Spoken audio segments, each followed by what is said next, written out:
Welcome to today's episode where we unravel one of the most critical issues facing the nonprofit sector, data management. Data can make or break a nonprofit's mission, and today we're sitting with the founder of Quantibly, Cyrus Kazi, a visionary who's turning chaotic spreadsheets into a force for a global impact. How are data solutions like his reshaping the world of nonprofit? Stay with us as we dig deep into the numbers, the challenges, and the future trends that could define the next decade.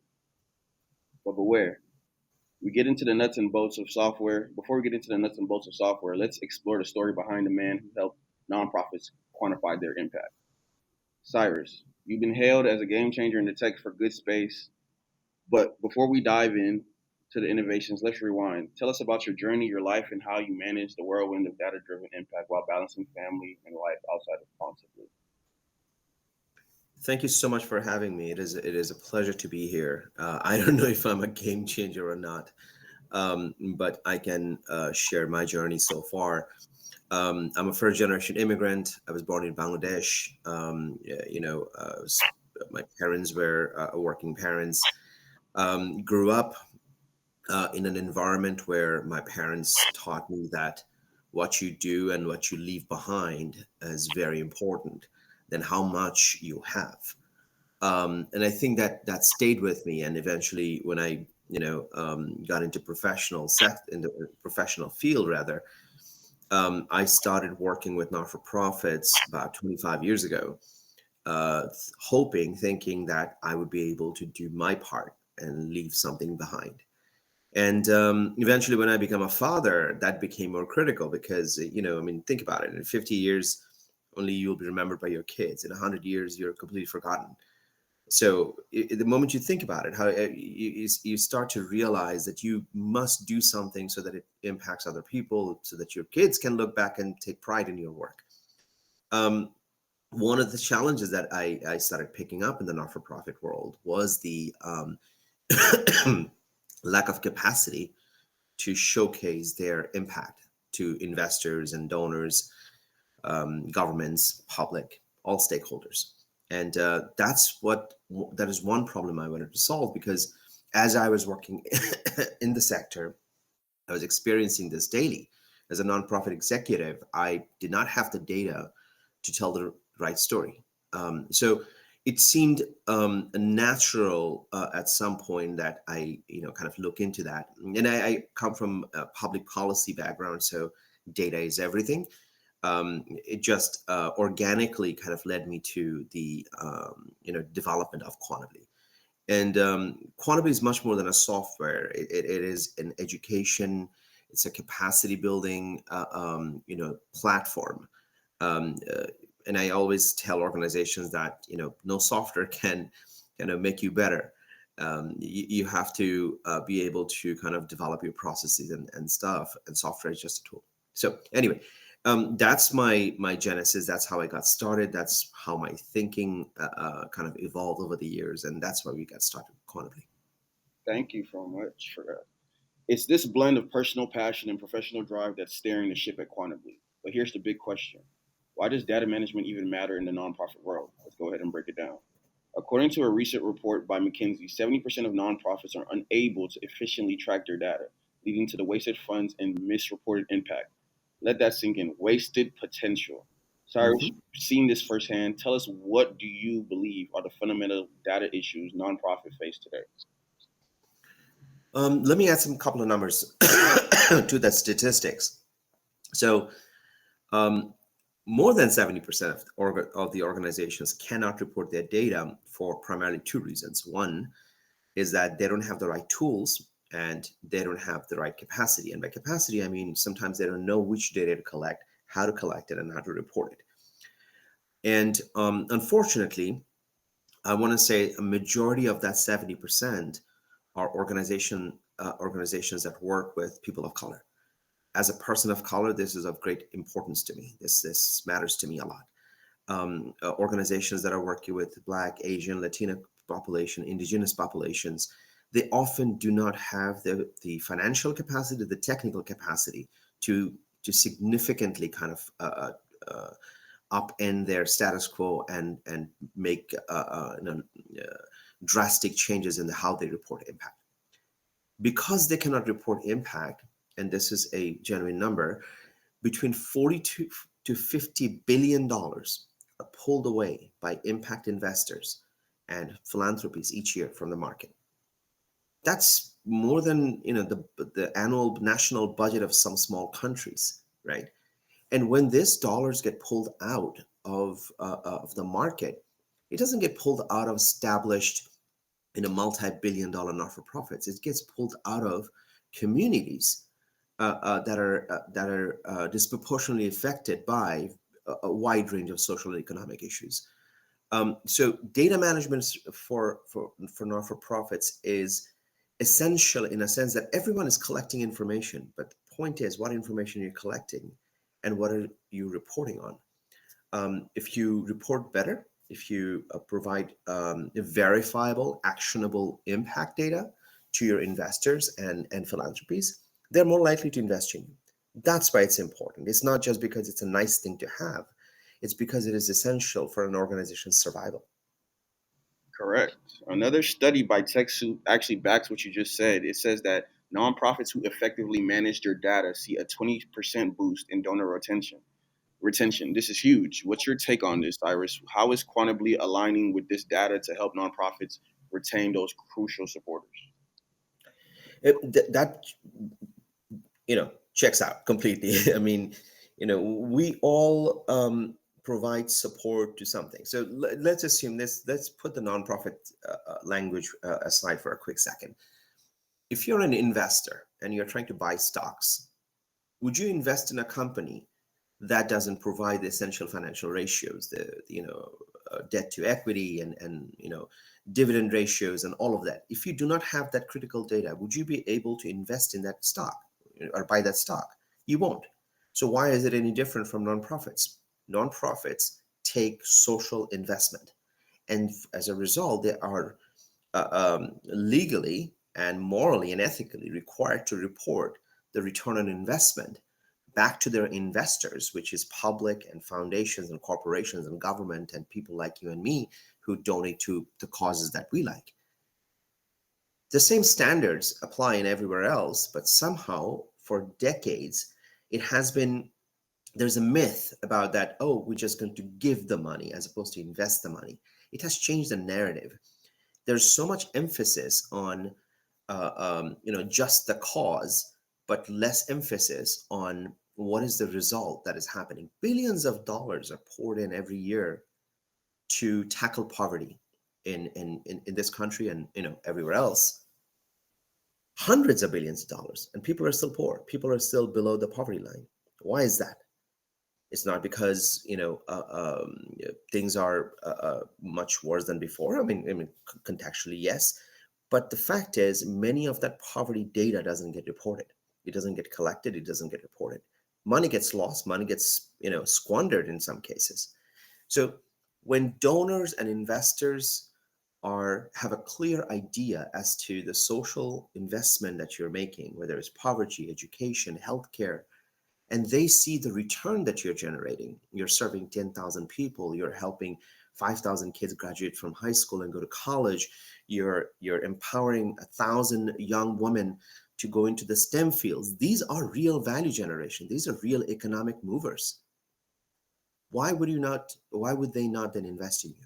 That's why organizations, when they report true impact, they attract more donors, more sustainable donors. They retain better donors. Organizations that do not are constantly struggling with money with their handout. That's the reality. Correct. Very correct. Sitting at the visionary spot of Quantibly, we understand that this isn't just about tracking numbers, it's about transforming lives through data. Cyrus, what makes Quantibly different from other tools in the market? That's a very good question. And there are many ways to approach this. In a sense that over a decade ago, when we first started working on Quantibly, we realized that we don't want to create another glorified spreadsheet.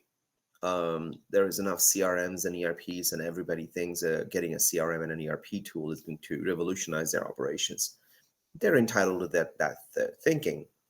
What they didn't envision at that time, and I'm proud to say that we did, is that as technology evolves, as organizations become more complex and more global, there is going to be a need for integrated data. And by integrated data, I just don't mean connecting with this plugin and that plugin. I mean, from a business perspective, and nonprofits are businesses, with tax exemption. Um, from a business perspective, if you do not have integrated data coming from your programs and services and fundraising and finance and partnerships and your governance, your DEI initiatives, your sales, your the whole thing, if you do not have insights into them and you cannot tie all of those threads together, then you are looking at your organization in a very fragmented way. You're looking at one department's performance and you're inferring that everything else is going fine. That is never the case. Reality is far from that. Thinking that the market is going to shift towards integrated approach, we started building an integrated platform. And one of the key things that makes Quantibly different is that integrated approach. Every single information that floats in your organization can be synthesized and sanitized via Quantibly. That's the first thing. The second thing is that we're the first platform to operationalize how to collect, analyze, and to report impact. Impact is not just a one time, once a year thing that you just put some nice charts in an annual report. Impact tracking is an actually complex process. And the data that supports true impact comes from all of these components, all the departments and activities that I mentioned.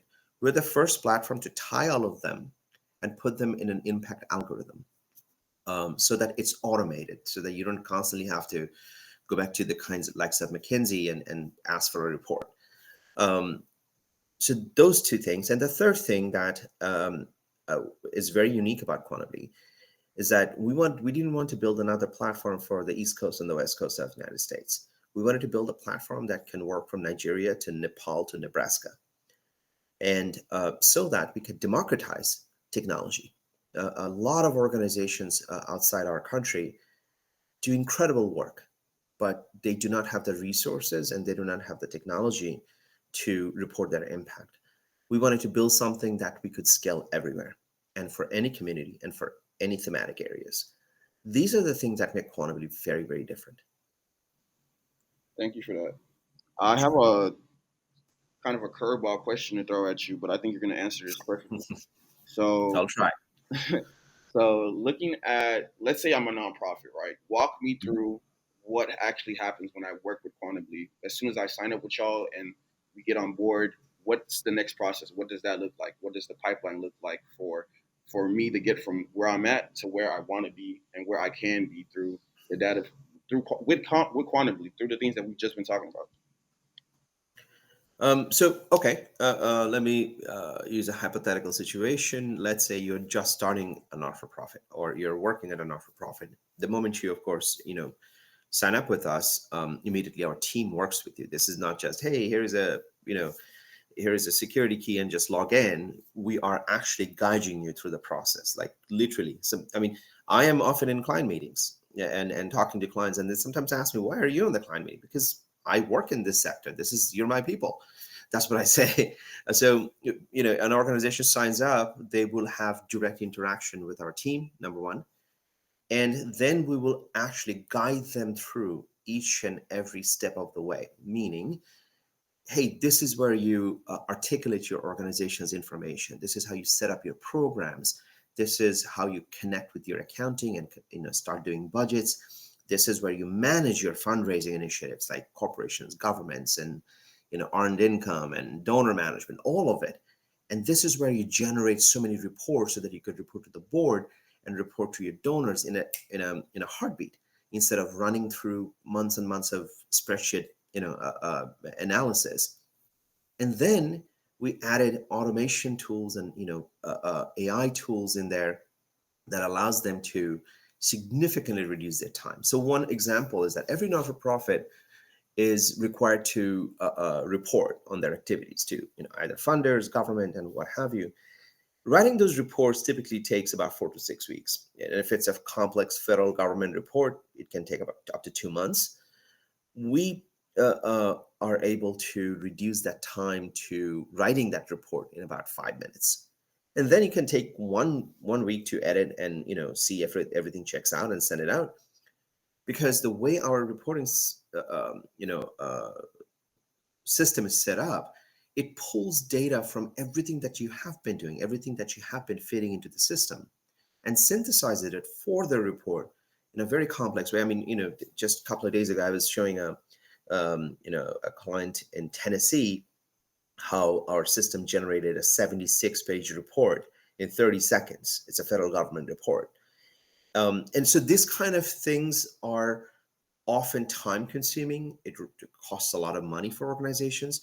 What we do is we automate all of that, we digitize that, and we make sure that the data operations become seamless. You don't have to constantly customize and look into another thing and connect with 50 other products to get the information that you need. The other aspect of Quantibly is that almost everyone within the organization, from the board chair to the CEO to the COO to the even the receptionist, all the way, everyone has a role to play within our platform. It is not just for a handful of people. Many of our very big established CRMs and ERPs, when they roll out, only a handful of people uses. Let's say Salesforce, for example, fantastic platform. A handful of people within the organization uses it. 100% adoption hasn't happened. But in our case, everyone has a role to play, and that is the point of Quantibly, that it is a system that ties all the data together. So that's how kind of our system works. Any organization that signs up, we will have that guided approach. Our platform is not something that you flip on a switch Monday morning and that's it. It is a guided learning process. Thank you for sharing that with us. Of All course. right, we're going to move towards our food for thought segment. So you have exactly 60 seconds to answer each of these questions. Are you ready? I'll try. All right, let's do it. What's the single biggest mistake nonprofits make when it comes to managing their data? The single biggest mistake the not-for-profits make, in my unqualified opinion, is that they believe adding technology after technology, layers and layers of technology, is going to solve the problem. The single biggest problem is their process, how they collect the data, where they input it, and what is the ultimate results they want to see. That thinking process is often absent. When they create layers and layers of tools and technologies, data gets more and more segmented, and the outputs, the results that they want to see, is often very, very skewed. It is not accurate. Um, so the thinking that software tools would solve your problem, it is a backward thinking. Um, that's been my observation. Thank you. You did that in 45 seconds. For nonprofits on shoestring budgets, what's one easy data management fix they can make today that will show immediate results? Obviously, I'm biased about my own company, Quantibly. There are CRMs and free CRMs, and there even you can use spreadsheet. There is no harm in it. But if you want a little more sophisticated operation, even at a shoestring budget, Quantibly. We have organizations that have 5 volunteers, and we have, at the same time, the world's largest NGO is also on our, on our platform. So it changes. It can adapt to your size as you scale. Thank you. So let's go ahead and look at things from an investor perspective. According to Forbes, investment in data driven nonprofits has increased by 30% in the last 20 years. Mhm. Investors are watching the space closely, and it's clear why. Cyrus, how does Quantibly help make nonprofits more attractive to investors? We already talked about this, but I just want you to go ahead and give me a more transparent overview on how does your platform enable nonprofits to not only track their data, but show measurable, transparent impact to stakeholders. That's a great question. So yes, investors are monitoring this space. There is more and more investors are understanding how not-for-profit sector is a underfunded, underinvested sector with absolutely amazing potential. That's for sure. However, I want to say that the most of the investments are still investing in those disjointed tools, like, manage your donors. That's just one function within an organization. What happens when the donor gives you money? How do you track that thread? How do you get to the point where the money is invested and generating results? That is not offered.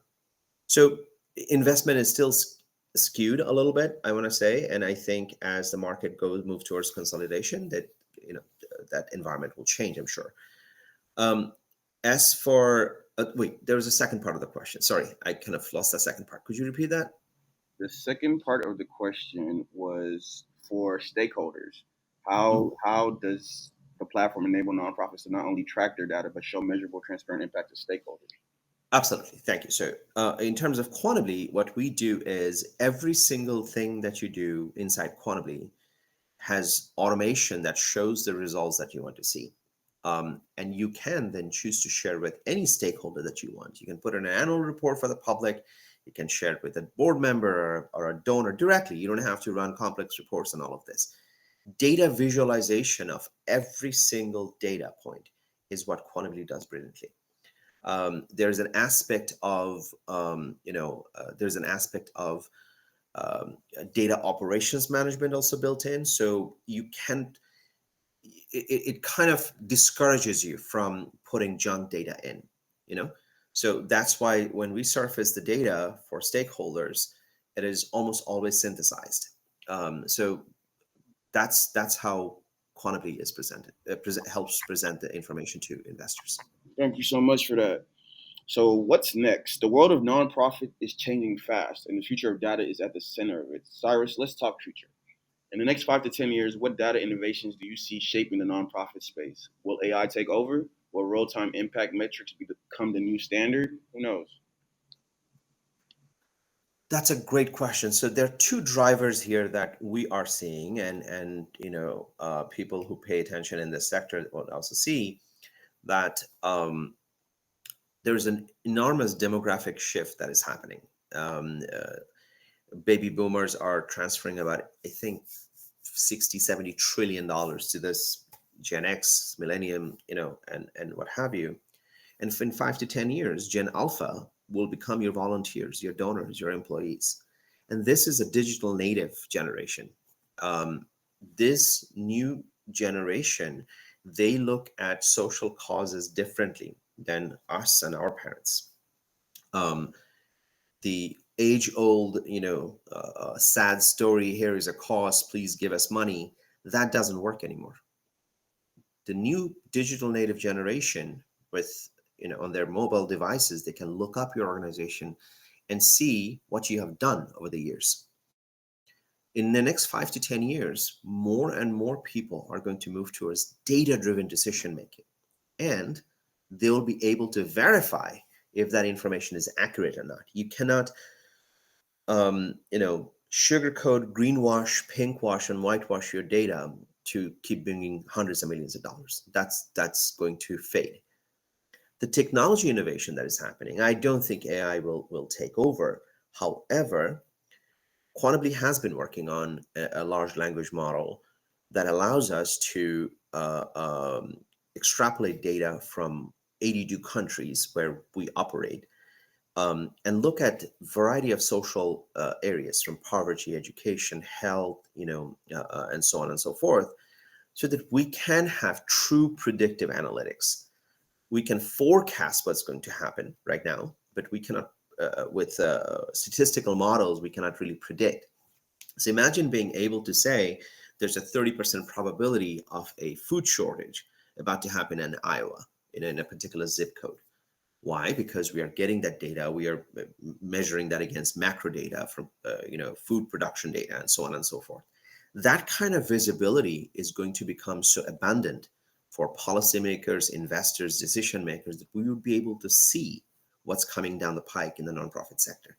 That is our prediction, and I think that's where things will lead.